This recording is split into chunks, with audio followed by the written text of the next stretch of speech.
Hermanos, lo primero que tenemos que decir es que el libro de los Hechos conecta el Antiguo Testamento con el Nuevo Testamento. Sirve como un nexo y es donde se comienza a desarrollar la iglesia.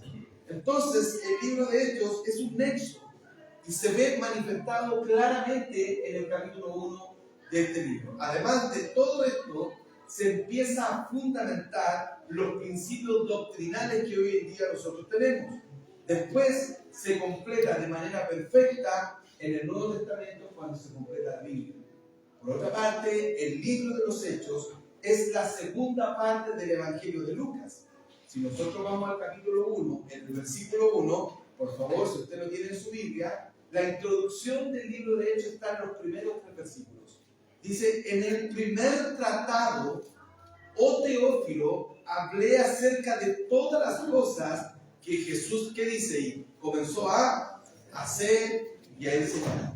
El destinatario al cual va el libro de los Hechos, ¿quién es? Teófilo. Luego nos vamos al capítulo 1 del Evangelio de Lucas y dice lo siguiente, al versículo 3, dice, me ha parecido también a mí, después de haber investigado con diligencia todas las cosas desde su origen, escribírtelas por orden, oh excelentísimo, mismo autor, mismo destinatario. El Evangelio de Lucas se lo envía a Teófilo con todas las cosas que Jesucristo hizo. Y luego envía el libro de Hechos a Teófilo con las últimas instrucciones de Jesús y lo que comienza a pasar con la iglesia.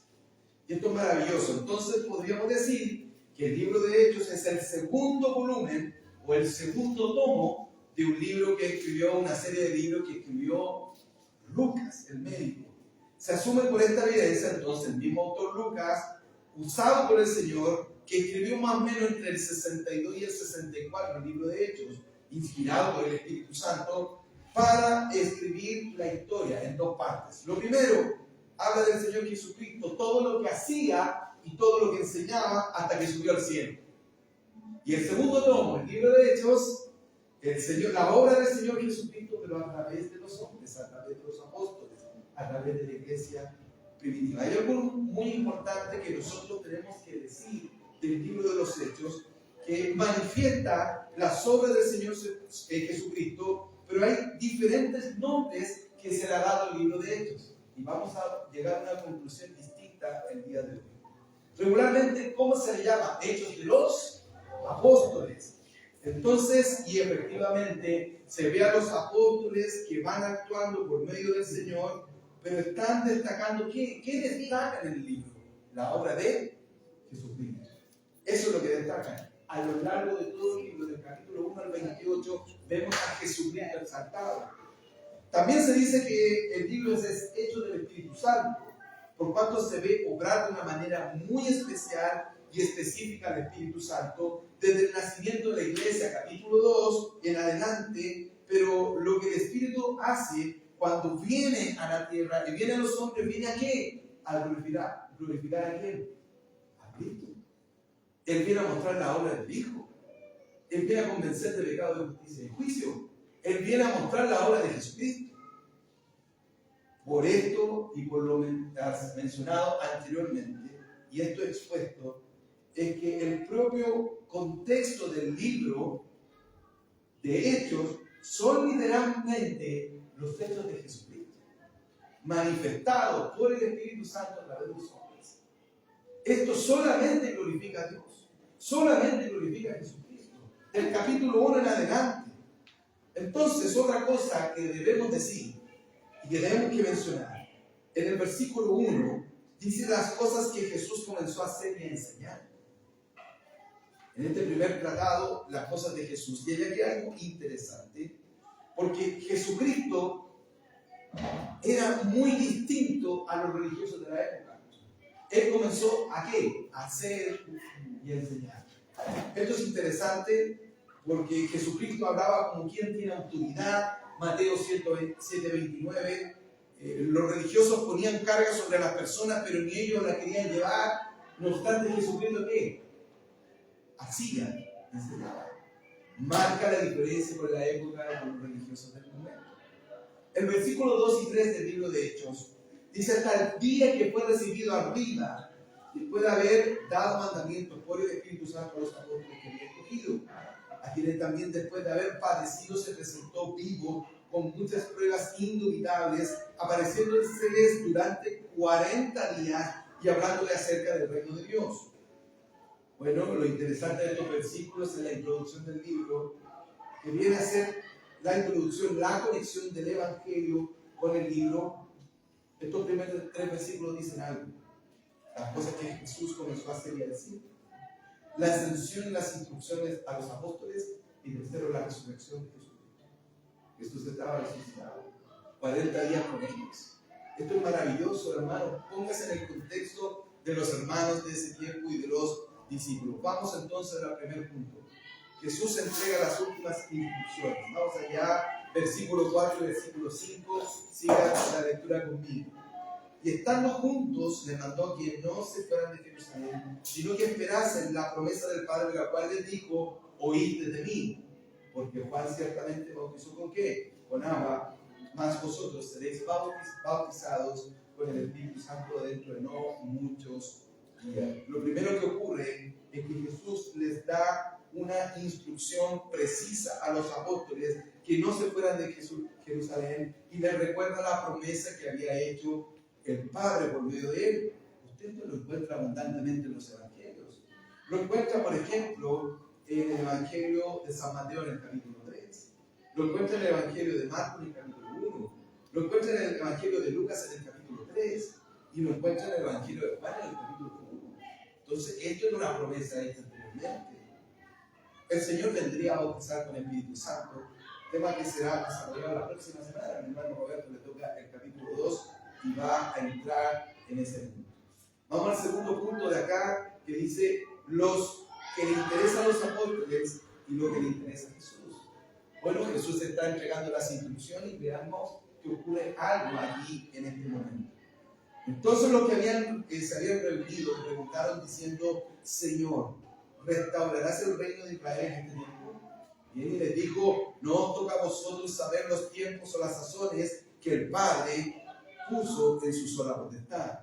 Pero, escuchen bien, recibiréis poder cuando haya venido sobre vosotros el Espíritu Santo, y me seréis testigos, ¿dónde? En Jerusalén, en toda Judea, en Samaria y hasta lo último de la tierra. Bueno, el versículo 6 dice que nosotros podemos observar que los apóstoles tenían una pregunta. Lo nota ahí, en el versículo 6, ellos le hacen una pregunta al Señor Jesús. ¿Cuál es la pregunta? Vean en el pasaje: ¿restaurarás el reino de Israel en este tiempo?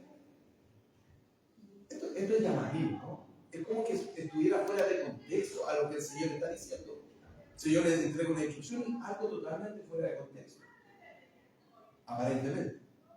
Tenemos que recordar que el pueblo de Israel, ¿a quién estaba esperando? Estaba esperando un Mesías libertador. Estaba esperando un Mesías que tomaría el poder, sacaría al pueblo y pondría a Israel en el centro del mundo, como una nación central donde todos irían a Jerusalén a adorar. Entonces, en ese momento, para los apóstoles, como para todo el pueblo judío, tenían esa inquietud. El Señor se va, le entrega las instrucciones. Señor, esto que se nos ha prometido en el Antiguo Testamento, esto que se nos ha prometido, restaurarás. ¿En qué momento lo vas a hacer? Es una inquietud válida para el pueblo de Israel, es una inquietud válida para esto. Bueno, yo quiero contar algo. La Escritura en el Antiguo Testamento, ellos veían de manera lineal la profecía. Lo voy a mostrar de esta manera. El día grande y terrible, el establecimiento del reino, ellos lo veían como algo lineal. Usted veía algo, ha ido a una cadena montañosa, se ha acercado a la cordillera, se ha acercado a un montón, a un grupo de cerros. Cuando uno los ve de lejos, uno ve un macizo de roca. Eso es lo que ve. No ve otra cosa. Así veía la escatología el pueblo de Israel hasta el día de hoy. Cuando usted se acerca a ese macizo de montaña, empieza a distinguir que hay más cerros. En la medida que se acerca va viendo que hay cerros, que no es un solo macizo de montaña. Pero cuando llega a la cúspide, lo mira de lado, lo ve de esa manera. Se da cuenta que hay baches en el tiempo, que hay baches en los cerros, que no es solo un macizo de montaña. Esa es la diferencia de la escatología que tenían en ese tiempo los apóstoles con la que tenemos el día de hoy nosotros. Es algo así. Hay periodos en los cuales se van cumpliendo estas cosas. No es lineal. Entendemos la pregunta de los apóstoles. Ellos no habían entendido completamente, no tenían desarrollado la doctrina, no tenían toda la revelación. Si quiere decirlo de otra manera, no tenían toda la Biblia en sus manos como nosotros en ese momento. La restauración del reino, hermano, de Israel, es lo que nosotros conocemos, ¿sabe cómo? Como el milenio. Es el milenio. ¿Dónde lo encuentran? En Apocalipsis. Ellos no lo sabían. Lo encuentran en Isaías, por ejemplo, en el capítulo 11. Habla de un reino con Israel como centro. Lo encuentra en distintos pasajes de Isaías 35, por ejemplo. Habla de lo mismo, ¿no? El león come la paja junto al buey, un niño lo pastoreará. ¿Lo recuerdan? Eso es lo que estaban preguntando los apóstoles.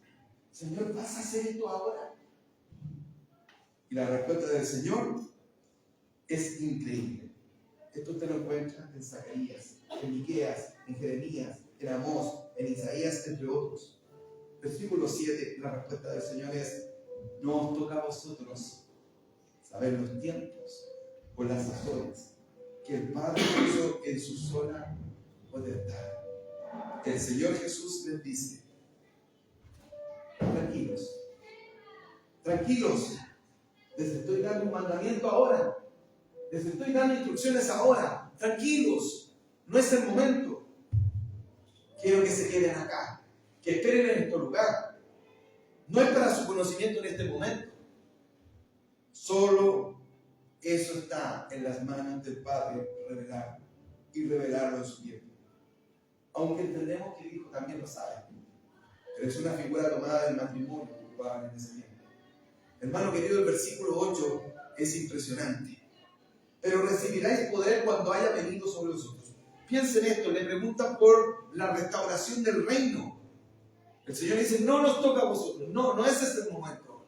Dice: pero recibiréis poder cuando haya venido sobre vosotros el Espíritu Santo y me seréis testigos ¿en dónde? En Jerusalén, en Judea, en Samaria y hasta lo último de la tierra.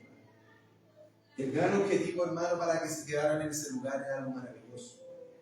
Que permanecieran ahí. Algo específico, algo esencial. Era para recibir poder cuando viniera sobre ellos el Espíritu Santo, con la gran meta de ser predicadores, evangelistas, testigos de la obra de quién? De los apóstoles. De la obra de quién? De Jesús.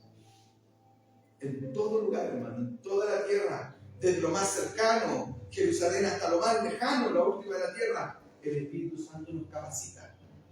Eso está con nosotros. Nos capacita, ¿sabe para qué? Para predicar el Evangelio, para ser testigos de Jesucristo, para hablar de Él. Cuando Él llega a nuestra vida, hermano, como llegó con ellos, ya lo vamos a ver en el capítulo 2, estamos capacitados, hermanos. Bueno, quiero contarle algo. Como ilustración. En Chile existe un acto protocolar. Cuando el presidente de la República nombra a un embajador, juran como embajadores. Y ese hombre, el embajador, se transforma en representante del país en todo el mundo. De la misma manera con nosotros. Dios, por medio de su Espíritu Santo, nos transforma en embajadores de quién? De su reino. Somos embajadores de Jesucristo en todos lados que nosotros estamos. Usted es un embajador. Usted es una embajadora del Señor Jesús. Vamos al segundo punto. Jesús asciende a los cielos.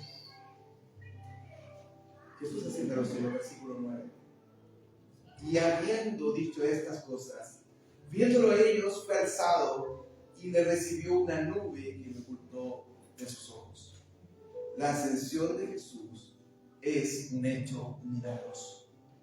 Viene a coronar el ministerio de Jesús, del Señor en la tierra. Después la Biblia no registra más aparecimientos del Señor Jesús a ellos, aunque posteriormente se le apareció a uno. ¿A quién? A Sabe. Hechos capítulo 9. La ascensión de Jesús es el inicio del periodo de la exaltación del ministerio del Señor Jesucristo, para pasar al ministerio en los cielos, al lado del Padre. ¿Y sabe por qué sube el Señor Jesucristo al lado del Padre? Para ser abogado de nuestras vidas. Primera de Juan 2:1. Y está a la derecha del Padre. Marcos 16:19, Hechos 7:55, Romanos 8:34, Hebreos 1:13. A la derecha del Padre, tomando el lugar que le corresponde. Ya no como el Cordero que quita el pecado del mundo, sino como el león de la tribu de Judá. Mucho se especula por lo que dice la segunda parte de este versículo, ¿no? La gente no cristiana da interpretaciones muy antojadizas respecto de esto. Por la nube, ¿no? Yo recibí una nube. Bueno, quiero decirle que la nube envuelve la gloria de Dios. Éxodo 40:34, Primera de Reyes 8:10. La nube separa al hombre del Padre. Esto, por ejemplo, cuando lo habla Jesús en el templo, en Lucas 9:35, y vino una voz desde la nube que decía: este es mi hijo amado, a él oíd. Cuando Jesús retorna a la tierra antes del milenio, la segunda venida viene en las nubes. Entonces verán al Hijo del Hombre que vendrá en las nubes con gran poder y gloria. Y cuando el Señor Jesús, cuando el Señor Dios Todopoderoso vuelva, vendrá en las nubes con gran gloria. En el Antiguo Testamento, cuando Dios llega al templo y entra al tiempo, la nube llenó el templo. Es la separación que hace la gloria de Dios con el hombre. Por eso el Señor sube y es recibido una nube que lo ocultó de los ojos. Hermano, la nube está asociada a la gloria de Dios, que impide que el hombre sea muerto por el resplandor de su gloria, por su gran gloria de nuestro Dios Todopoderoso. Sin duda, este es un gran detalle que nos indica lo maravilloso, formidable, glorioso que es nuestro Señor Jesús. Vamos al siguiente punto. Punto E. Jesús no deja con duda a los apóstoles. Versículo 10 y 11.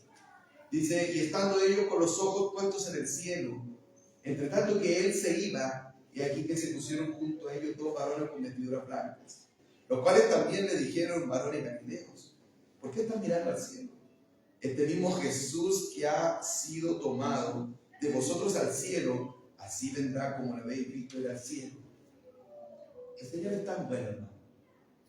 Los apóstoles tenían una duda, hicieron la pregunta. No nos toca a vosotros saber esto, pero igualmente envía la respuesta.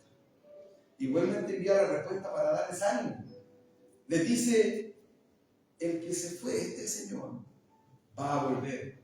Y ese era el indicativo y la respuesta de que el reino sería restaurado.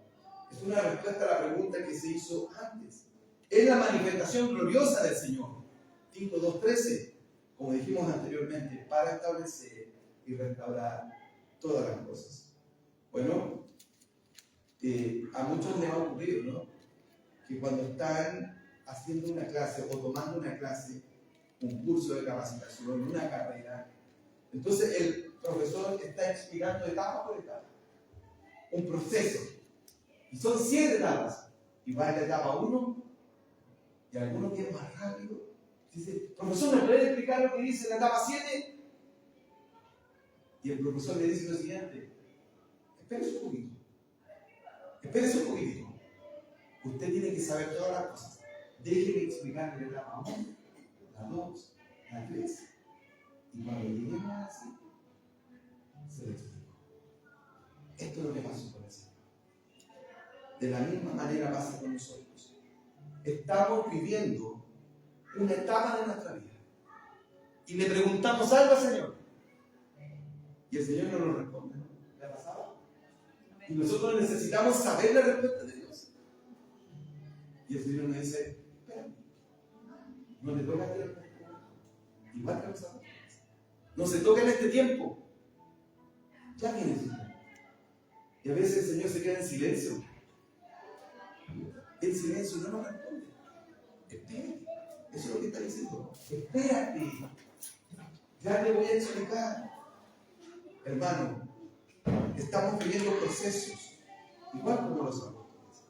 Pero el Señor nos va a responder a su tiempo. A su tiempo. Vamos al siguiente punto, el punto número 3. Los apóstoles obedecen a Jesús. Entonces volvieron a Jerusalén desde el monte que se llama del Olivar, el cual está cerca de Jerusalén. Camino de un día de reposo y entrados subieron al aposento alto. ¿Quiénes? ¿Dónde moraban quiénes? Pedro, Jacobo, Juan, Andrés, Felipe, Tomás, Bartolomé, Mateo, Jacobo, hijo de Alfeo, Simón el celote y Judas, hermano de Jacobo. Todo esto perseveraban ¿cómo? Unánimes en oración y ruego con las mujeres, y escuche bien, y María, la madre de Jesús, y quién más, sus hermanas. Qué interesante, ¿no? Lo que dicen estos versículos es interesante. Primero estaban todos los apóstoles. Además, los seguidores del Señor. Menciona a las mujeres, pero también estaba la familia consanguínea del Señor Jesús. Estaba María, la madre, estaban los hermanos consanguíneos de Jesús. 3 cosas o 4 cosas que mencionar. Primero, los apóstoles obedecen al Señor. Segundo, tenían un lugar preacordado para reunirse. Ellos se quedaron en ese lugar. 3, todos los seguidores más cercanos del Señor Jesús estaban ahí. Y 4, estaba María y sus hermanos, escuche bien, que inicialmente no creían en el Señor. Es más, en algún momento dicen: este está fuera de sí. Pero acá se ve algo distinto. Todos creen que Jesús es el Mesías. Gloria a Dios. Bueno, tenemos el caso de Jonás, ¿no? Dios le da la instrucción: vaya, haga esto. ¿Y qué decía hacer? No quiso obedecer al Señor. Los resultados son desastrosos, son complicados, lo pasa mal, pone en peligro a otras personas y finalmente igual tiene que rendirse a la voluntad del Señor. Muy distinto a los apóstoles, ¿no? Los apóstoles no obedecen. Bueno, con nosotros de la misma manera, de la misma forma. Cuando Dios nos indica algo, lo que Él indica es bueno para nosotros. Él nos dice que tenemos que actuar. Ahí tendremos ganancias. Eso. Tenemos ganancias si obedecemos. Es de bendición para nuestras vidas. Como fue el caso de los apóstoles. Si no obedecemos, quizás nos puede pasar como Jonás. Pasamos muchas dificultades por no obedecer, por ser confiados. Pasamos problemas. Lo pasamos mal y al final, ¿en qué terminamos? La vuelta del mandado. Y tenemos que rendirnos ante la voluntad del Señor. Y ahí obedecemos al Señor.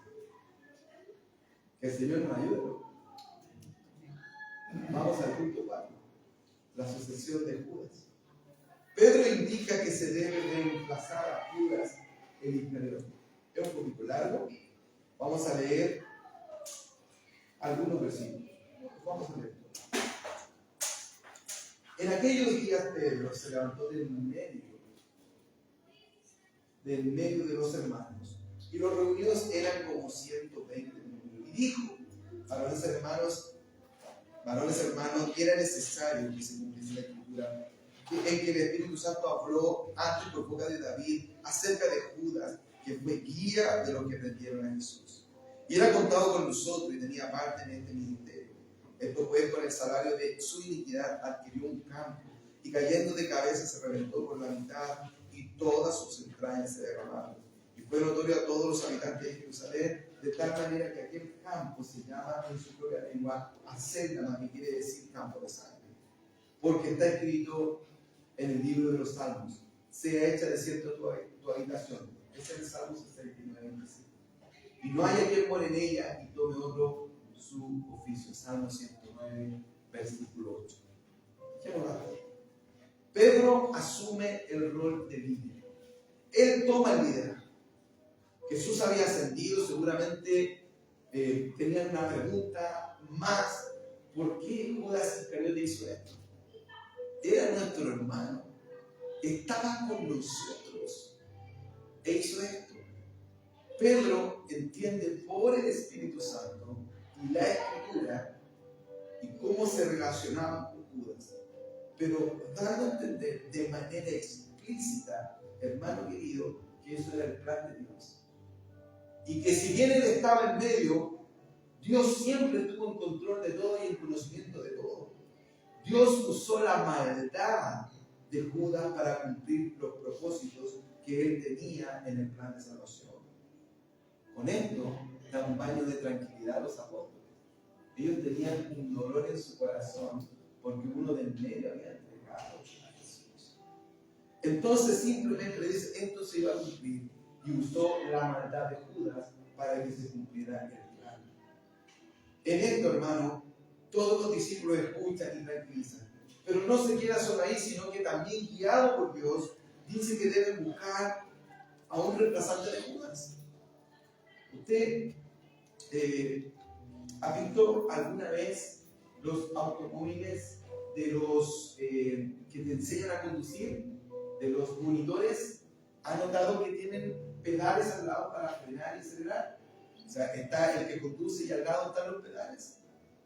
Y cuando está aprendiendo a conducir, uno ve que al que está recién iniciando y se sube por primera vez al vehículo, a veces se le arranca el vehículo, ¿no?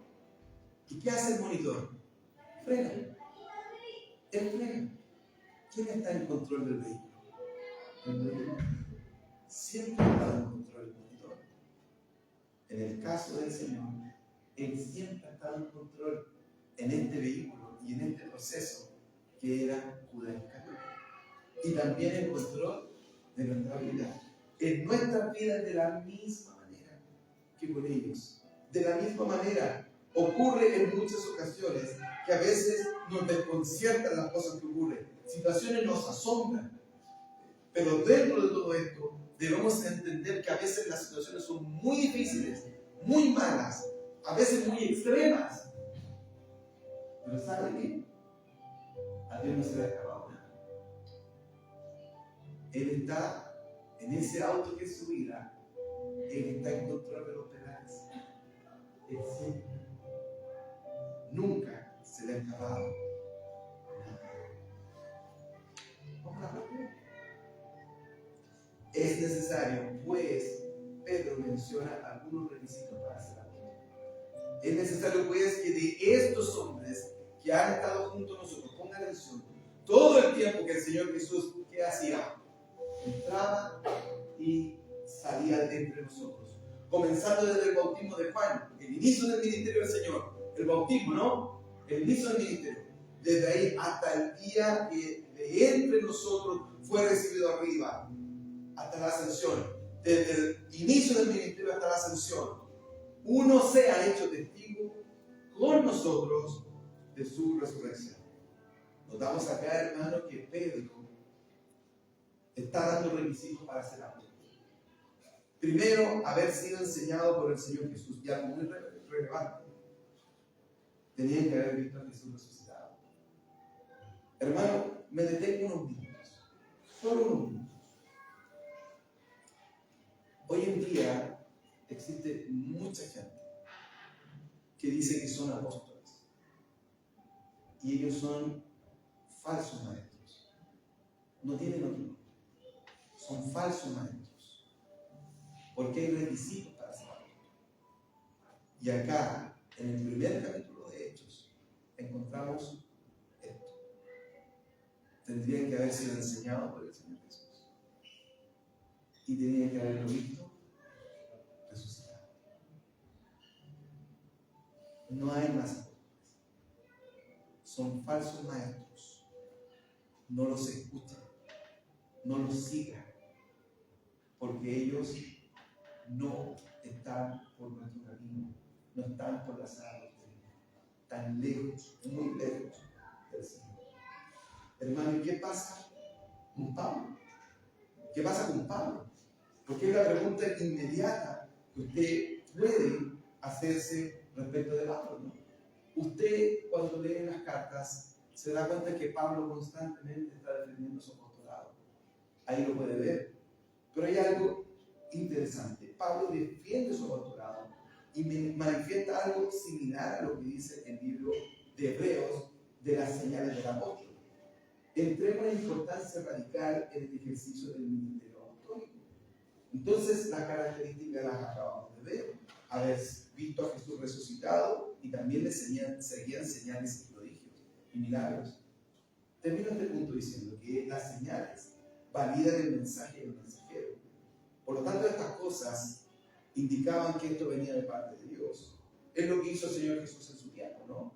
Cuando se para en la sinagoga y lee Isaías 61 y dice, esto se ha cumplido delante de vosotros, Él está diciendo, estas señales, esto que usted ve, estos milagros que yo hago, esto que estoy leyendo, soy el Mesías.